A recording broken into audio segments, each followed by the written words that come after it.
Hello Mark, I'm Jennifer from the Sophomore Speaking and Listening class. My serial number is 7. Today I will be reading Feats of Memory Anyone Can Do by Joshua Foer. I'd like to invite you to close your eyes. Imagine yourself standing outside the front door of your home. I'd like you to notice the color of the door, the material that it's made out of. Now visualize a pack of overweight nudists on bicycles. Laughter. They are competing in a naked bicycle race, and they are headed straight for your front door. I need you to actually see this. They are pedaling really hard, they're sweaty, they're bouncing around a lot, and they crash straight into the front door of your home. Bicycles fly everywhere, wheels roll past you, spokes end up in awkward places. Step over the threshold of your door into your foyer. You're halfway, whatever's on the other side, and appreciate the quality of the light. And the light is shining down on Cookie Monster. Cookie Monster is waving at you from his perch on top of a tin horse. It's a talking horse. You can practically feel his blue fur tickling your nose. You can smell the oatmeal raisin cookie that he's about to shovel into his mouth. Walk past him into your living room. In your living room in full imaginative broadband, picture Britney Spears. She's scantily clad, she's dancing at her coffee table, and she's singing Hit Me Baby One More Time. And then follow me into your kitchen. In your kitchen, the floor has been paved over with a yellow brick road. Out of your oven are coming towards you Dorothy the Tin Man, the Scarecrow, and the Lion from the Wizard of Oz, hand in hand, skipping straight towards you. Okay, open your eyes. I want to tell you about a very bizarre contest that is held every spring in New York City. It's called the United States Memory Championship, and I had gone to cover this contest a few years back as a science journalist, expecting, I guess, that this was going to be like a Super Bowl of savings. This was a bunch of guys and a few ladies, wildly varying in both age and hygienic upkeep. Laughter. They are memorizing hundreds of random numbers, looking at them just once. They were memorizing the names of dozens and dozens and dozens of strangers. They're memorizing entire poems in just a few minutes. They are competing to see who could memorize in the order of a shuffle pack of playing cards the fastest. I was like, this is unbelievable. These people must be freaks of nature. And I started talking to a few of the competitors. This is a guy called Ed Cook, who had come over from England, where he had one of the best trained memories. And I said to him, Ed, when did you realize that you were a savant? And Ed was like, I'm not a savant. In fact, I have just an average memory. Everybody who competes in this contest will tell you that they have just an average memory. We've all trained ourselves to perform these utterly miraculous feats of memory using a set of ancient techniques. Techniques invented 2,500 years ago in Greece. The same techniques that Cicero had used to memorize his speeches, that medieval scholars had used to memorize entire books. And I said, whoa, how come I never heard of this before? And we were standing outside a competition hall, and Ed, who is a wonderful, brilliant, but somewhat eccentric English guy, says to me, Josh, you're an American journalist. Do you know Britney Spears? I'm like, what? No, why? Because I really want to teach Britney Spears how to memorize the order of a shuffle pack of playing cards on U.S. national television. It will prove to the world that anybody can do this. Laughter. I was like, well, I'm not Britney Spears, but maybe you could teach me. I mean, you've got to start somewhere, right? And that was the beginning of a very strange journey for me. I ended up spending the better part of the next year not only training my memory, but also investigating it, trying to understand how it works, why it sometimes doesn't work, and what its potential might be. And I met a host of really interesting people. This is a guy called EP. He's an amnestic who had very possibly the worst memory in the world. His memory was so bad that he didn't even remember he had a memory problem, which is amazing.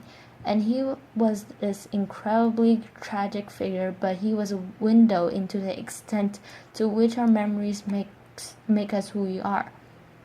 At the other end of the spectrum, I met this guy. This is Kim Peek. He was a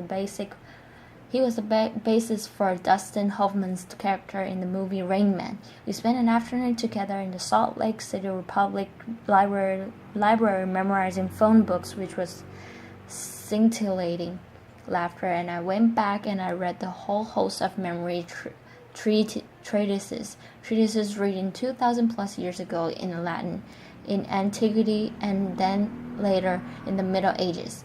And I learned a whole bunch of really interesting stuff. One of the really interesting things that I learned is that once upon a time, this idea of having a trained, disciplined, cultivated memory was not nearly so alien as it would seem to us to be today.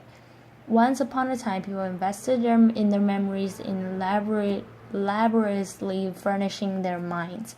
Over the last few millennia, we've invested a series of technology from the alphabets to the scroll to the conducts, the printing press, photography, the computer, the smartphone, that have made it progressively easier for us to externalize our memories, for us to essentially outsource this fundamental human capacity. These technologies have made our modern world possible, but they've also changed us. They've changed us culturally, and I would agree that they've changed us cognitively. Having little need to remember anymore, it sometimes seems like we've forgotten now. How? One of the last places on earth where you'll still find people passionate about this idea of a trained, disciplined, cultivated memory is at this wholly singular memory contest. It's actually not that singular. There are contests held all over the world, and I was fascinated. I wanted to know, how do these guys do it? A few years back, a group of researchers at University College London brought a bunch of memory champions into a lab. They wanted to know, do those guys have brains that are somehow structurally and anatomically different from the rest of ours? The answer was no. Are they smarter than the rest of us? They gave them a bunch of cognitive tests, and the answer was not really. There was, however, one really interesting and telling difference between the brains of the memory champions and the control subjects that they were comparing them to. When they put these guys into fMRI machines, scanned their brains while they were memorizing numbers and people's faces and pictures of snowflakes, they found that the memory champions were lining up different parts of the brain than everyone else. Of note, they were using, or they seem to be using, a part of the brain that involves in spatial memory and navigation. Why? And is there something that the rest of us can learn from this? The sport of competing memorizing is driven by a kind of arms race where every year somebody comes up with a new way to remember more stuff more quickly, and then the rest of the field has to play catch up. This is my friend Ben Pridmore, 3 times world memory champion. On his desk in front of him are 36 shuffle packs of playing cards that he is about to try to memorize in 1 hour, using a technique that he invented and he alone had mastered. He uses similar technique to memorize a precise order of 4,104 random binary digits in half an hour. Laughter. Yeah, and while there were a whole host of ways of memorizing stuff in these competitions, all of the techniques that are being used ultimately come down to a concept that psychologists refer to as elaborating encoding. And it's well illustrated by a nifty paradox known as the Baker-Baker paradox, which goes like this. If I tell you 2 people to remember the same word, if I say to you, remember that there is a guy named Baker, that's his name, and I say to you, remember that there is a guy who is a baker. Okay, then I come back to you at some point later on, and I say, do you remember that word that I told you a while back? Do you remember what it was? The person who was told his name is Baker is likely to remember the same word than the person was told that his job is a baker. Same word. Different amount of remembering. That's weird. What's going on here? Well, the name Baker doesn't actually mean anything to you. It's entirely untethered from all of the other memories floating around in your skull. But the common noun baker, we know bakers. Bakers wear funny white hats. Bakers have flour on their hands. Bakers smell good when they come home from work. Maybe we even know a baker, and when we first hear the word, we start putting these associational hooks into it that makes it easier to fish it back out at some later date. The entire art of what is going on in this memory contest and the entire art of remembering stuff better in everyday life is figuring out ways to transform capital B bakers into lowercase b bakers. To take information that is lacking in context, in significance, in meaning, and transform it in some way so that it becomes meaningful in the light of all the other things that you have in your mind. One of the more elaborate techniques for doing this dates back 2,500 years ago in ancient Greece. It came to be known as a memory palace. The story behind its creation goes like this.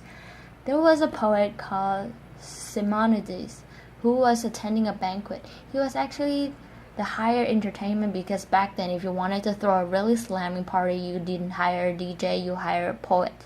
And he stands up, delivers his poem from memory, walks out of the door, and at the moment he does, the banquet hall collapses. Kills everybody inside. It doesn't just kill everybody, it mangles the body beyond all recognition. Nobody can say who was inside, nobody can say where they were sitting. The bodies can't be properly buried. It's one tragedy compounding another. Simonides, standing outside the sole survivor amid the wreckage, closes his eyes and has this realization, which is in his mind's eye he can see where each of the guests at the banquet had been sitting, and he takes the relatives by the hand and guides them each to their loved ones amid the wreckage. What Simonides figured out at the moment is something that I think we all kind of intuitively know, which is that as bad as we are at remembering names and phone numbers and word-for-word instructions from our colleagues, we have really exceptional visual and spatial memories. If I asked you to recount the first 10 words of a story that I just told you about Simonides, chances are you would have a tough time with it, but I would wager that if I asked you to recall who is sitting on top of a talking tin horse in your foyer right now, you would be able to see that. The idea behind the memory palace is to create this imagined edifice in your mind's eye and populate with images of the things that you wanted to remember. The crazier, weirder, more bizarre, funnier, ranchier, stinkier the images is, the more unforgettable it's likely to be. This is advice that goes back 2,000 plus years to the earliest Latin memory treatises. So how does this work?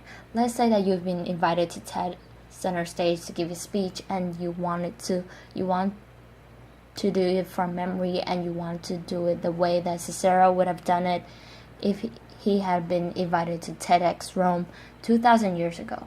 Laughter.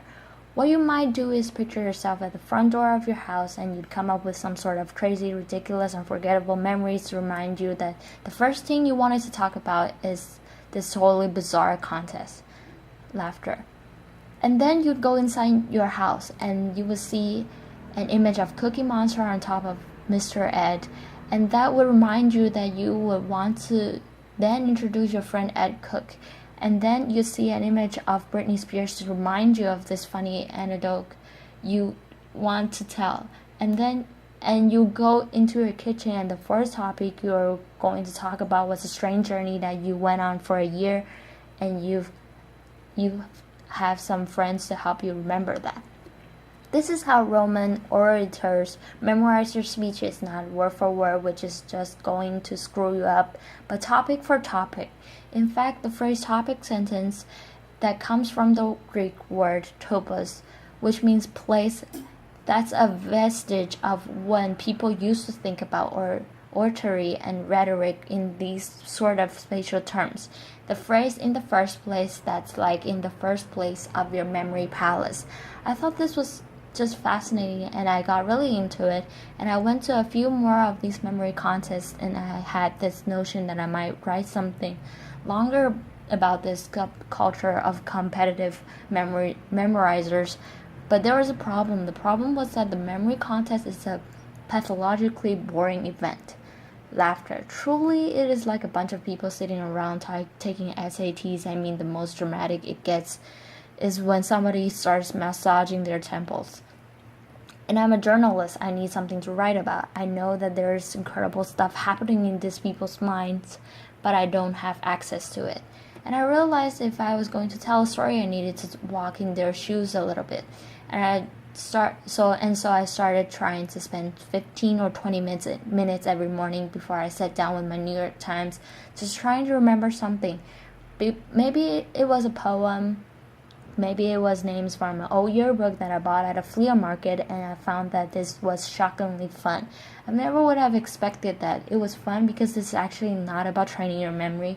What you're doing is you're trying to get better and better at creating and dreaming up these utterly ludicrous, ranchy, hilarious, and hopefully unforgettable images in your mind's eye, and I got pretty into it. This is me wearing my standard competitive memorizer's training kit. Laughter. It's a pair of earmuffs and a set of safety goggles that have been masked over except for two small pinholes because distraction is the competitive memorizer's greatest enemy. I ended up coming back to that same contest that I covered a year earlier, and I had this notion that I might enter it sort of as an experiment in participatory journalism. I thought maybe a nice epilogue to my research problem was the experiment went haywire. I won the contest. Laughter, which really wasn't supposed to happen. Applause. Now it is nice to be able to memorize speeches and phone numbers and shopping lists, but it's actually kind of beside the point. These are just tricks. They work because they are based on some pretty basic principles about how our brain works. And you don't have to be building memories palaces or memorizing packs of playing cards to benefit from the little bit of insight about how your mind works. We often talk about people with great memories as though it were some sort of an innate gift, but that is not the case. Great memories are learned. At the most basic level, we remember when we pay attention. We remember when we are deeply engaged. We remember when we are able to take a piece of information and experience and figure out why is it so meaningful to us, why it is significant, why it's colorful, when we are able to transform it in some ways that make sense in the light of all the other things floating around in our minds. When we are able to transform bakers into bakers, the memory palace, these memory techniques, they're just shortcuts. In fact, they are not even really shortcuts. They work because they make you work. They force a kind of depth of processing, a kind of mindfulness that most of us don't normally walk around exercising. But there actually are no shortcuts. This is how stuff is made memorable, and I think if there's one thing that I want to leave with you, it's what EP, the amnesic who couldn't even remember he had a memory problem, left me with, which is the notion that our lives are the sum of our memories. How much are we willing to lose from our already short lives by losing ourselves in our Blackberries, our iPhones, by not paying attention to the human being across from us who is talking with us, by being so lazy that we're not willing to process deeply. I learned firsthand that there are incredible memory capacities latent in all of us, but if you want to live a memorable life, you have to be the kind of person who remembers to remember. Thank you. Applause.